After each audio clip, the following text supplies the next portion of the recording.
अऊज़ु बिल्लाहि मिनश्शैतानिर्रजीम बिस्मिल्लाहिर्रहमानिर्रहीम। अस्सलामु अलैकुम। उम्मीद करती हूँ बेटे आप सब खैर आफियत से होंगे। जी बेटे, चलते हैं अपने सबक की तरफ। अपना आज का सबक शुरू करने से पहले देखेंगे गुज़श्ता लेक्चर में हमने क्या पढ़ा था। गुज़श्ता लेक्चर में बेटे हमने जो पढ़ा था वो हमने हमारी जो नज़्म हम्द शुरू की हुई थी उसके आखिरी जो दो बंद थे, बंद नंबर 6 और बंद नंबर 7, इन दो की हमने तशरीह की थी। इसकी तशरीह करने के साथ साथ हमने इसका मफ़हूम, इसके मुश्किल अल्फाज के मायने देखे थे। इसमें हमने काफ़िया को देखा था, रदीफ़ को देखा था, इसमें ग्रामर की और जो चीज़ें आई थी, हर्फ़ इस्तिफ़हाम का इस्तेमाल, मरकबे तौसीफ़ी, मरकबे इज़ाफ़ी, ये सब कुछ हमने पढ़ा था। इसमें बेटे कल हमने एक नई चीज़ पढ़ी थी कि हाजिब रदीफ़ कौन सी है। इसमें हमने एक नई चीज़ पढ़ी थी कि यहाँ पर रदीफ़ का इस्तेमाल आखिर में नहीं हुआ, बल्कि इसमें रदीफ़ जो इस्तेमाल हुई है वो काफ़िया से पहले इस्तेमाल हुई है, और काफ़िया से पहले इस्तेमाल होने वाली रदीफ़ को कहा जाता है हाजिब। हाजिब का मायने मैंने आपको बताया था नकाब या पर्दा, यानी काफ़िया के पर्दे में, काफ़िया के पीछे जो रदीफ़ है उसको कहा जाता है हाजिब रदीफ़। कल ये एक नई चीज़ हमने पढ़ी थी। उम्मीद करती हूँ बेटे कि आपने ये सारी चीज़ें जो मैंने अभी तक इसमें आपको बताई साथ साथ याद की होंगी। आपने ये सारे जो बंद हैं इनकी तशरीह लिख भी ली होगी अपनी कापियों पर। इन सारे बंद जो हैं इनकी तशरीह आपने याद भी कर ली होगी, और जो कल का काम था और जो जो साथ ग्रामर की चीज़ें आपको बताई गई आपने उनको ज़हननशीं कर लिया होगा, और कहीं ना कहीं आपने उनको महफूज कर लिया होगा। जी चलते हैं बेटे आज अपने हम लेक्चर की तरफ। आज जो हम करेंगे, आज हम अपने इस नज़्म हम्द का मरकज़ी ख्याल करेंगे। आपने बेटे देखा होगा अक्सर आपको जो मरकज़ी ख्याल है वो आपकी गुज़श्ता जमातों में आप गुज़र के आए हैं तो आपने देखा होगा हर उस्ताद जो है ना बेटे उसका पढ़ाने का तरीका अलग होता है। ठीक है, या हो सकता है कि आप को पढ़ाने वाला जो आपका उस्ताद है, आपकी उस्तानी है, वो अपने ज़हन में कुछ और तरह से प्लानिंग लेके चल रहा है। वो क्यों ऐसा करवाना चाह रहा है, वो क्यों पहले या बाद में करवा रहा है, कोई ना कोई वजह होती है। ठीक है, यहाँ पर मैं ना आपको मरकज़ी ख्याल, आपने देखा होगा मरकज़ी ख्याल अक्सर आपको जो होती हैं आपकी मौलमा वो आपको नज़्म के शुरू में करवाना ज़्यादा पसंद करती हैं। मैंने भी करवाया है, नज़्म के शुरू में भी करवाया है बहुत सी जमातों में, लेकिन यहाँ पर मैंने इस चीज़ को थोड़ा सा तब्दील किया। मैंने अब आपके लिए इस नज़्म के मरकज़ी ख्याल को सबसे आखिर में रखा, तशरीह से आखिर में रखा। इसके मायने, मफ़हूम, ग्रामर, काफ़िया, रदीफ़, तशरीह, इन सब के आखिर में मैंने मरकज़ी ख्याल को रखा। क्यों? उसकी वजह बेटे ये थी कि मैं चाहती हूँ कि इस नज़्म को पढ़ने के बाद, अब बेटे आप जमात हफ्तों में आ चुके हैं, ठीक है, आप एक कदम आगे बढ़ते जा रहे हैं, तो ज़ाहिर सी बात है लेवल भी तो बड़ा हो रहा है ना। तो मैं चाह रही हूँ मरकज़ी ख्याल जो है वो आप इसके आखिर में करें और ख़ुद अपने अल्फाज में करने की कोशिश करें।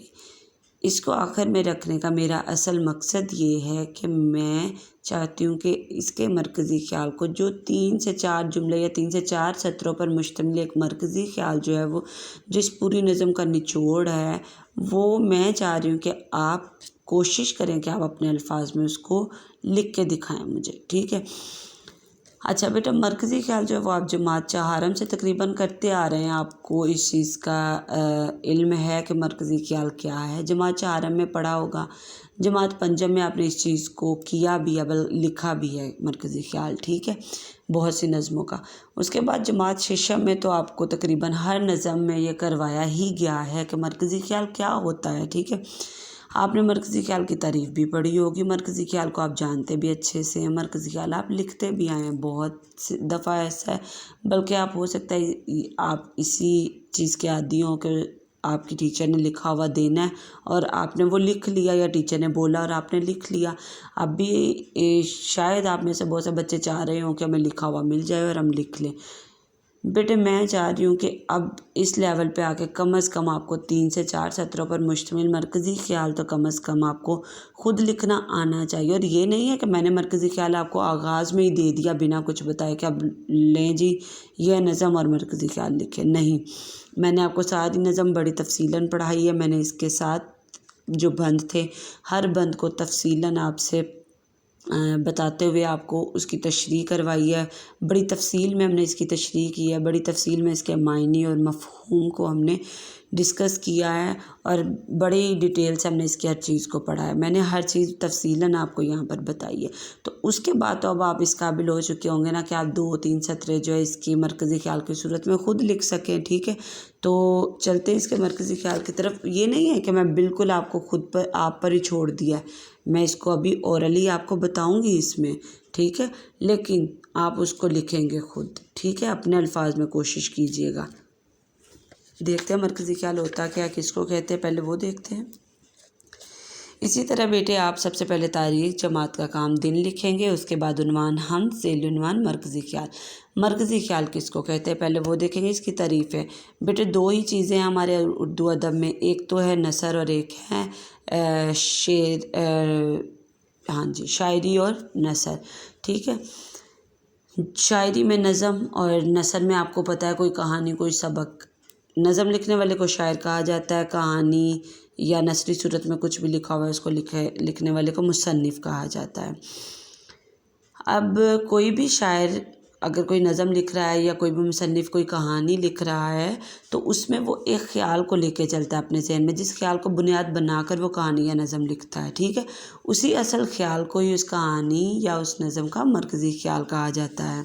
کوئی شاعر یا مصنف جس تصور یا خیال کو بنیاد بنا کر کوئی نظم یا کہانی لکھے، اس کے بعد میں نے دوسری طرح اس جملے کو لکھا ہے، کسی بھی نظم میں شاعر کا دیے جانے والا پیغام اس نظم کا مرکزی خیال کہلاتا ہے۔ 2 طرح سے اسی ایک چیز کو لکھ دیا ہے کہ کوئی بھی شاعر یا مصنف اگر کوئی نظم یا کوئی کہانی لکھ رہا ہے تو اس میں اس کا جو اصل خیال ہے، جس تصور کو وہ بنیاد بنا کر لکھ رہا ہے اس نظم یا کہانی کو، اسی خیال یا اسی تصور کو کیا کہا جاتا ہے، اس نظم یا اس کہانی کا مرکزی خیال کہا جاتا ہے، ٹھیک ہے؟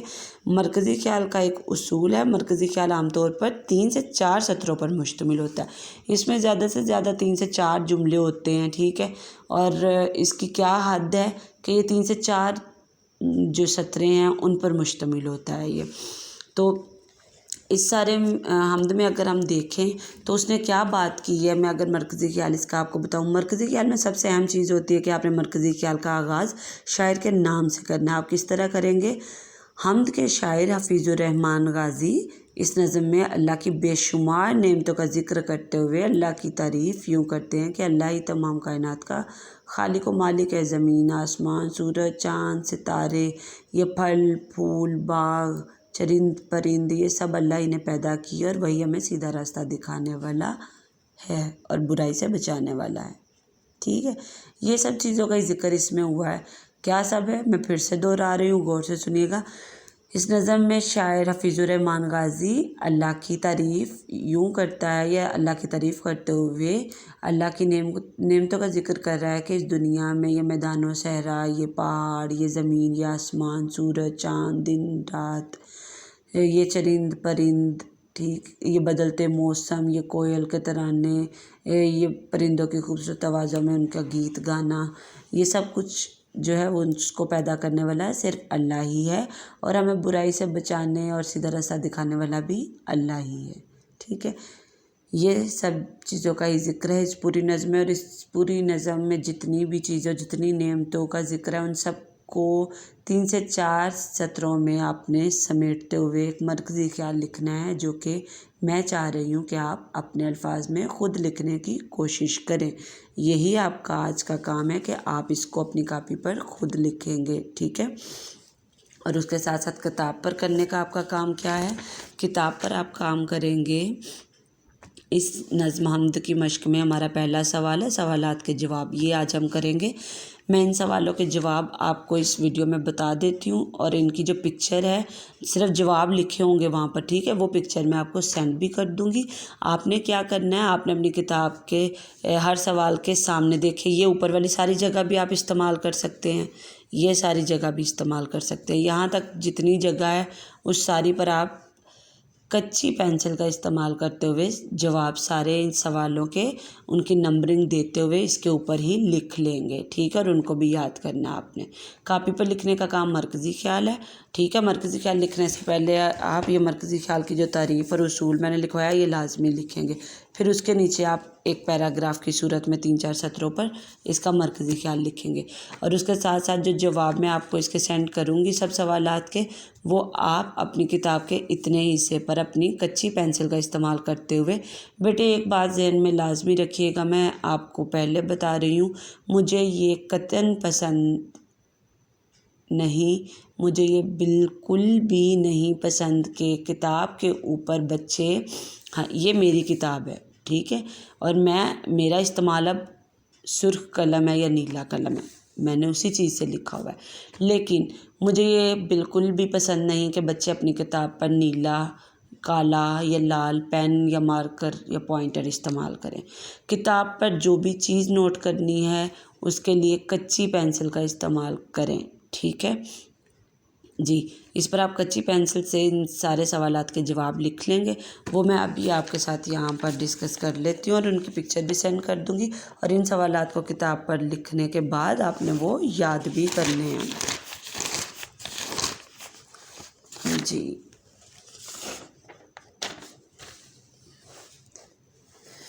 यहाँ पे ये देखें, इधर रख लेते हैं जी अपनी किताब, उसके साथ अपने सवाल भी तो देखने हैं जी। यहाँ पर ही ले आती हूँ, वहाँ मुश्किल हो रही है। हाँ जी, नज़्म हम्द, उसके मश्की सवालात के जवाब, यहाँ पर मैंने सिर्फ जवाब लिखे हुए हैं। सवाल नंबर 1 है, हम्द किसे कहते हैं? ऐसी नज़म जिसमें अल्लाह ताला की तारीफ़ बयान की जाए उसे हम्द कहते हैं, ये इसका जवाब है। सवाल 2, इस हम्द में अल्लाह की किन किन नेमतों का ज़िक्र हुआ है? सवाल 2 का जवाब, अगर आप ये भी देख लें तो देखें, आपका मरकज़ी ख्याल जो वो आपने इस सारी नज़म को ही देखना है ना कि क्या ज़िक्र हुआ है। इस हम्द में अल्लाह की बहुत सी नेमतों का ज़िक्र हुआ है, मसलन मैदान और सहरा, बलखाते दरिया, फूलों की कितारें, चमन में बहारें, सूरज चाँद सितारे, दिन रात, सुहाने मौसम, रिज़्क, कोयल के तराने वगैरह, ठीक है। अगर सारा साल एक जैसा मौसम रहता है तो क्या होता? अगर सारा साल मौसम एक जैसा रहता तो इंसान उकता जाता और ज़िंदगी बेरंग सी हो जाती। सूरज से हमें क्या फ़ायदे पहुँचते हैं? अगर सूरज रोशनी और हरारत का सबसे बड़ा ज़रिया है। हरारत और गर्मी की वजह से फसलें पककर तैयार होती हैं। सूरज की रोशनी में पौधे अपनी खुराक तैयार करते हैं, ठीक है। और भी बहुत से फ़ायदे हैं इसके, लेकिन यहाँ पर हमने ज़्यादा तफसीलन जवाब नहीं लिखना। स्याही के पर्दे उठाने से क्या मुराद है? यहाँ पर स्याही के पर्दे से मुराद रात है, ठीक है।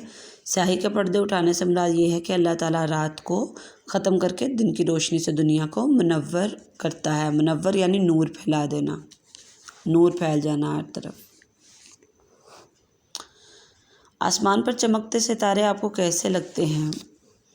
रात के वक्त आसमान पर चमकते हुए सितारे हमारे दिल को लुभाते हैं या हमारे दिल को खुश करते हैं और नज़र को सुकून पहुंचाते हैं। इसके अलावा आप लिख सकते हैं कि अल्लाह की कुदरत के दिलकश मनाजिर को पेश कर रहे होते हैं, हमारे दिलों को सुकून पहुंचाते हैं, ठीक है।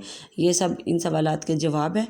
ये जवाब जो है इनकी मैं पिक्चर आपको सेंड कर दूंगी, तो आपने वहाँ से देखकर अपनी किताब के इतने हिस्से पर जो सवालात के सामने जितनी भी खाली जगह है उसको इस्तेमाल करते हुए वहाँ कच्ची पेंसिल से आपने जवाबात लिख लेने हैं और उनको आपने याद भी करना है। और उसके साथ साथ मरकज़ी ख्याल अपनी कापी पर लिखना है खुद अपने अल्फाज में, ठीक है।